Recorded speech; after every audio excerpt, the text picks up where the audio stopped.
everyone, my name is Surbi Tiwari and I welcome you all on my channel Science Saral once again. तो जैसे कि हम लोग ecology के कुछ टॉपिक्स कंप्लीट कर रहे हैं, आज उसी सीरीज़ में हम कुछ टॉपिक्स को और कंप्लीट करेंगे. हमने प्रीवियस वीडियो में किन सिलेक्शन तक पढ़ लिया था, राइट. आज मैं आपको पढ़ाने वाली हूँ what is altruism, what is ecad और इकोटाइप्स क्या होते हैं. ठीक, तो इन 3 वर्ड्स के बारे में आज हम डिस्कस करने वाले हैं. आज का वीडियो थोड़ा छोटा ही होगा. ठीक, तो लेट्स स्टार्ट. हम पढ़ने वाले हैं आज अल्ट्रुइज्म के बारे में. अल्ट्रुइज्म पहले तो ये टॉपिक कवर करेंगे. ठीक, अल्ट्रुइज्म होता क्या है. आई होप ये दिख रहा होगा, right. 1 second, let me set the camera again. अब शायद ये क्लियर दिखेगा. यस, अब दिख रहा होगा. This is altruism. इसके बारे में आज हम पढ़ने वाले हैं. अल्ट्रुइज्म के बारे में पढ़ने से पहले आप सबसे पहले ये जान लीजिए कि स्पीशीज क्या करती हैं. कोई भी एक स्पीशी या एक पॉपुलेशन क्या है, एक दूसरे को फेवर करती है, जिसमें हमने पढ़ लिया था किन सिलेक्शन के बारे में. अल्ट्रुइज्म में क्या होता है, here in this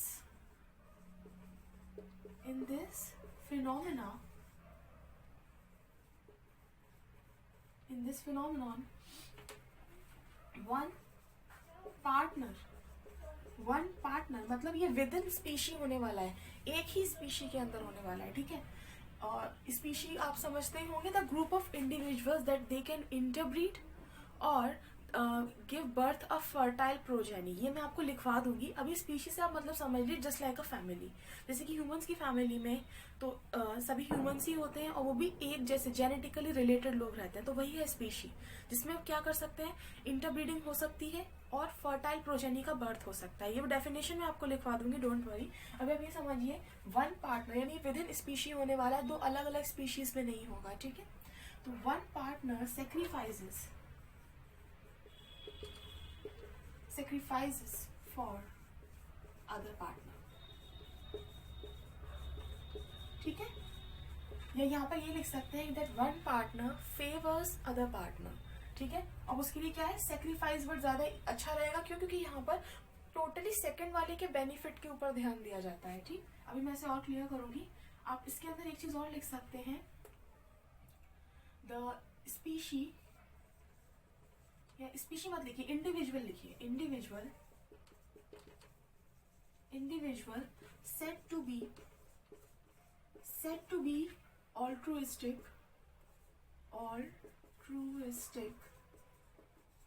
individual said to be altruistic when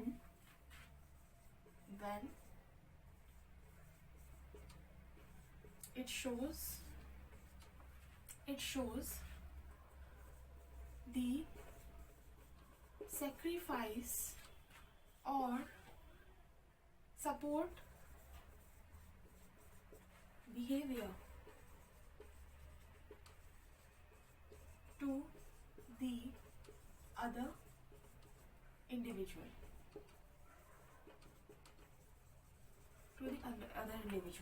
यहाँ पर सेक्रीफाइस करेगा एक ऑर्गेनिज्म दूसरे के लिए, to make them more favoured. ठीक, सो इसे मैं कट कर रही हूँ. The individual said to be altruistic when it shows the sacrifice और supportive behaviour to the other individual. अब इसके साथ साथ वो क्या कर सकता है, it also reduce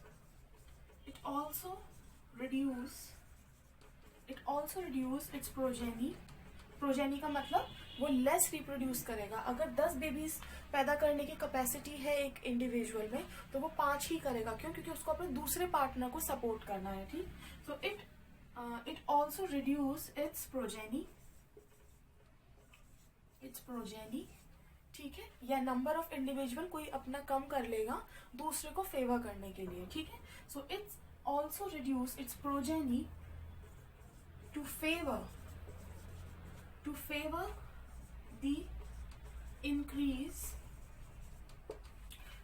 the increase in progeny of other individual.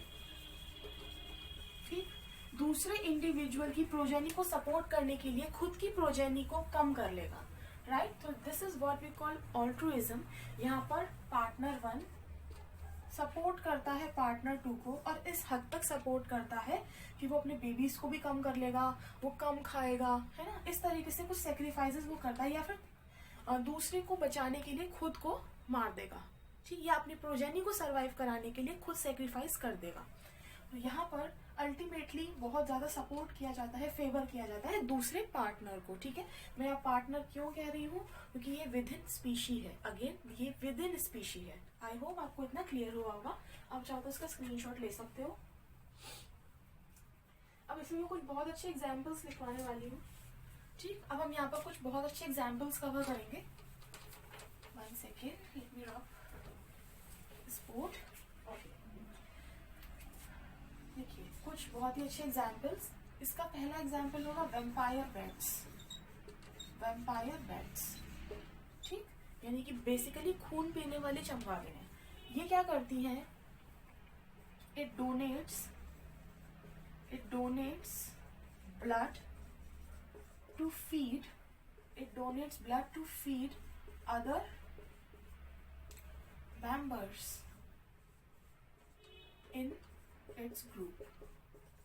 ये ग्रुप्स में रहती हैं, और कभी कभी क्या होता है, अगर किसी इंडिविजुअल को या किसी मेंबर को खाना नहीं मिल पाया तो ये क्या करेंगे, ये अपने ब्लड से उसको फीड करते हैं। तो ये एक ऑल्ट्रुइस्टिक ट्रेड हुआ, भैया आप खुद को छोड़कर दूसरे के लिए फेवर कर रहे हैं, ठीक। तो बहुत अच्छा एग्जाम्पल है वैम्पायर बैट्स। इसके अलावा जो ग्रुप में रहते हैं, जैसे कि डॉल्फिन्स हो गए, ठीक है, डॉल्फिन्स, ये भी बहुत अच्छा एग्जाम्पल है ऑल्ट्रुइज्म का। डॉल्फिन्स क्या करती हैं, दूसरे डॉल्फिन्स को बचाने के लिए कभी कभी खुद को खुद शिकार बन जाती हैं। इस तरीके के ट्रेड्स उसमें मिलते हैं। तो डॉल्फिन और वैम्पायर बैट इसका बहुत अच्छा एग्जाम्पल है। आई होप ये टॉपिक आपको समझ में आया होगा। ज्यादा टफ नहीं है, बट एक कंसेप्चुअल थिंग है, ठीक। अच्छा, ऐसी स्पीशी जो ऑल्ट्रुइज्म को परफॉर्म करेगी वो कहलाएगी ऑल्ट्रुइस्टिक स्पीशी, ठीक। और जो ट्रेड्स वो अपने अंदर लाएगी या जो चेंजेस वो अपने अंदर लाएगी उसी को कहा जाएगा ऑल्ट्रुइस्टिक ट्रेड्स या ऑल्ट्रुइस्टिक बिहेवियर, ठीक। चलिए let's talk about the next one. Let's talk about the next topic which is ecad. Heading डालेंगे आप लोग ecad. Let me change my marker. ठीक है, इकेड, ठीक, इकेड। अगेन इकेड्स के बारे में पढ़ना है, तो आप इसमें सिर्फ 2 लाइन्स में लिखेंगे, ठीक है। लिखिए, दे आर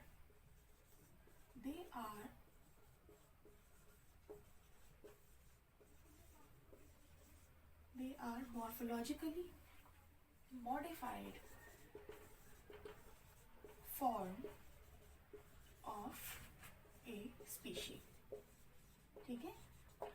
अगेन इकेड्स भी कहाँ मिलते हैं, अगेन इकेड्स भी आपको विद इन अ स्पीशी मिलेंगे, एक ही स्पीशी के अंदर मिलेंगे, ठीक है। तो यहाँ पर इकेड्स क्या है, basically they are morphologically more evolve और modified form of an species, ठीक। इसमें क्या होगा कि कुछ कैरेक्टर्स या कुछ बाहरी अपीयरेंस में चेंज आएगा, ठीक। अभी मैं इसके examples लिखवाऊंगी।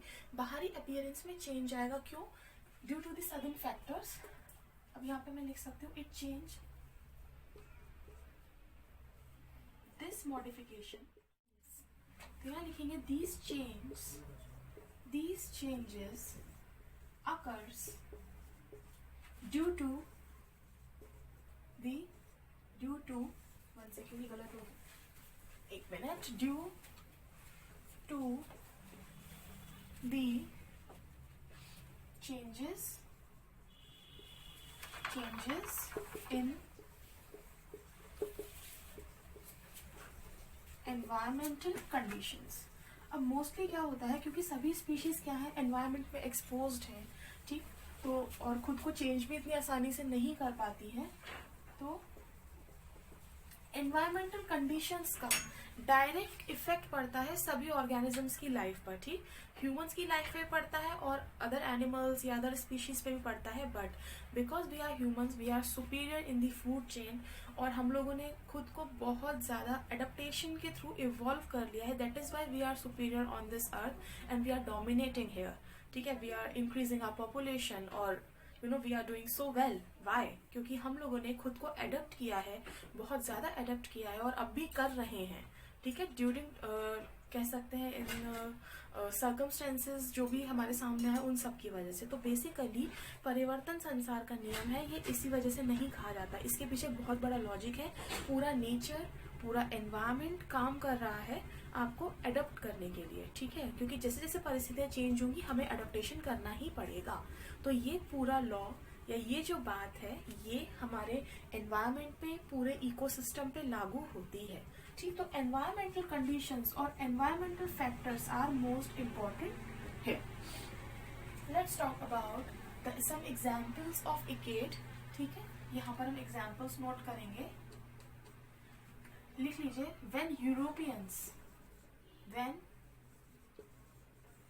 European visitors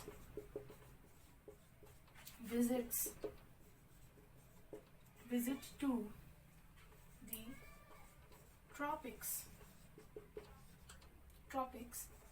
the production of melanin pigment increase in their skin. अब ये क्या है, इसको समझना जरूरी है.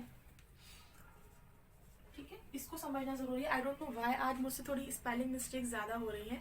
ठीक, तो बट मैं ट्राई करूंगी. फिर भी अगर कोई स्पेलिंग मिस्टेक हो तो आप लोग करेक्ट कर लेना. आज मेरे से थोड़ा ज्यादा मिस्टेक हो रही है, मैं ऑब्जर्व कर रही हूँ. ठीक है, तो यहाँ पर सबसे इम्पोर्टेंट है यूरोपियन विजिटर्स, यानी कि ठंडे प्रदेशों के लोग जब ट्रॉपिकल कंट्रीज में आते हैं.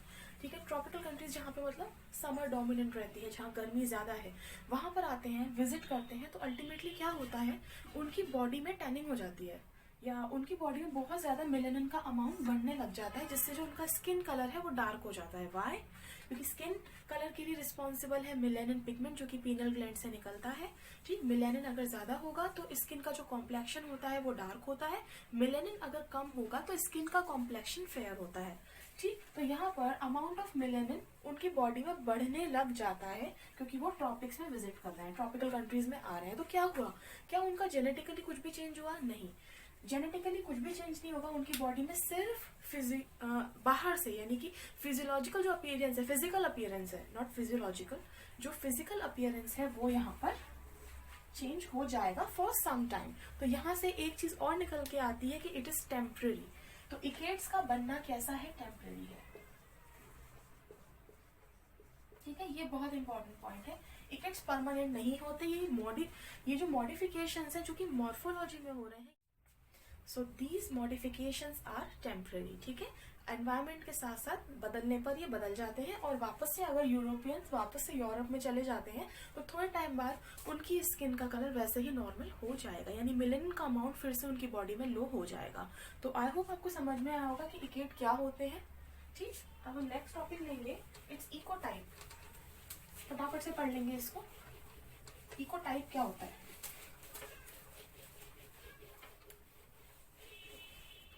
चलिए हेड डालिए इकोटाइप. ठीक, इकोटाइप बिल्कुल जस्ट अपोजिट है इकेट्स का. I am repeating it. बिल्कुल जस्ट अपोजिट है ये इकेट्स का. क्या मतलब है इसका? They are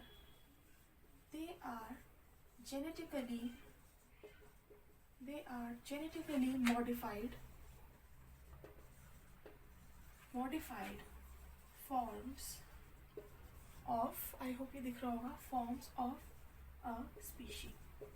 Again within the species है. यहाँ पर एक पॉइंट और लिखिए, it is permanent. मतलब इसको वापस से चेंज नहीं किया जा सकता. कैसा है ये? परमानेंट है.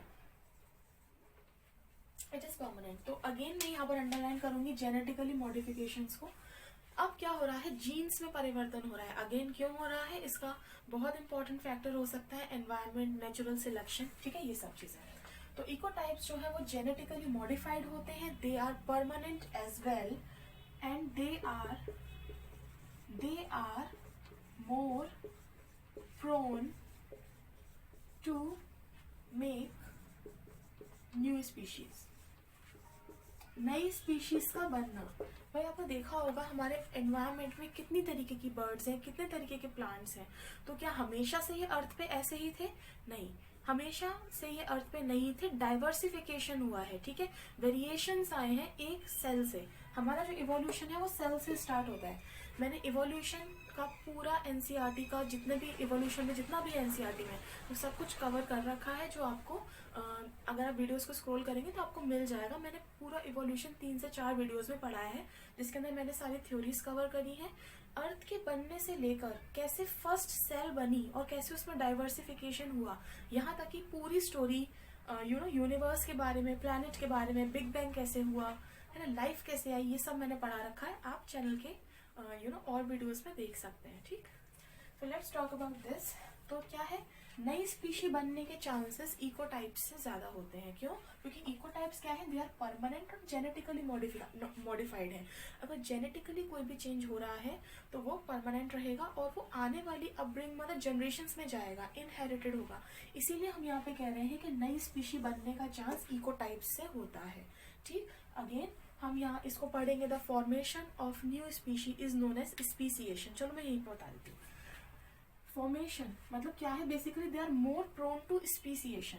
लिखिए, यहीं पर एक टर्म आ रहा है, मैं इसी को डिस्कस कर लेती हूँ। Speciation, they are more prone to speciation. Speciation का मतलब फॉर्मेशन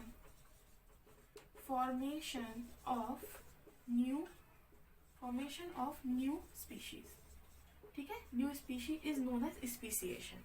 अब ये environment throughout the course of environment हो सकता है, नेचुरल सिलेक्शन इस पे अप्लाई होगा। बहुत सारे फैक्टर्स हैं जो एक नई स्पीशी बनाने के लिए रिस्पॉन्सिबल हैं, और इस प्रोसेस को कहा जाता है स्पीसिएशन। आई होप आपको इतना क्लियर हुआ होगा, यहीं पे मैंने डिस्कस कर दिया है, ठीक है। तो इकोटाइप्स मैंने आपको बता दी। इसका बहुत अच्छा एग्जाम्पल है, देखिए इकोटाइप्स का बहुत अच्छा एग्जाम्पल मैं लिखवा रही हूँ आपको। पोलर बेयर यानी कि व्हाइट बेयर जो कि पोल्स पे मिलता है, और इसके अलावा ग्रिजी बेयर यानी कि ब्राउन बेयर। आप देख रहे हैं दोनों ही बेयर्स हैं, बट एक ठंडी जगहों पे मिल रहा है इसीलिए व्हाइट फर्स रखता है, दूसरा आपको मिल रहा है ट्रॉपिकल रीजन्स में इसलिए उसके फर ब्राउन है। और अब जो इनके बेबीज होंगे या जो इनकी स्पीशी होगी, आगे जो जनरेशन बनेगी उसमें भी ये चेंज दिखेगा, ये ब्राउन हेयर्स वाले ही होंगे, राइट। तो अगेन परमानेंट चेंज है, ऐसा कभी नहीं हो सकता कि ग्रिजी बेयर वापस से पोलर बेयर बन जाए या पोलर बेयर वापस से ग्रिजी बेयर बन जाए, ऐसा नहीं होता, ठीक। तो अगेन दोनों ही बेयर्स हैं, बट इनमें जो चेंज है वो जेनेटिकली मॉडिफाई हो चुका है, इनकी अपकमिंग जनरेशंस में भी ये आएगा। तो ये था इकोटाइप। आज हमने 3 टॉपिक यहाँ पर डिस्कस कर लिए हैं। आई होप आपको समझ में आए होंगे और कुछ ना कुछ आज आपको इस वीडियो से नया ज़रूर सीखने को मिला होगा। तो बने रहिए साइंस सरल के साथ। इकोलॉजी में आगे और भी ऐसे ही कई सारे टॉपिक्स हैं जिन्हें हम कवर करेंगे। So thank you for watching this video, और अगर आपका कोई भी सजेशन है तो प्लीज़ आप कमेंट सेक्शन में मुझे ज़रूर बताना। So take care, bye bye.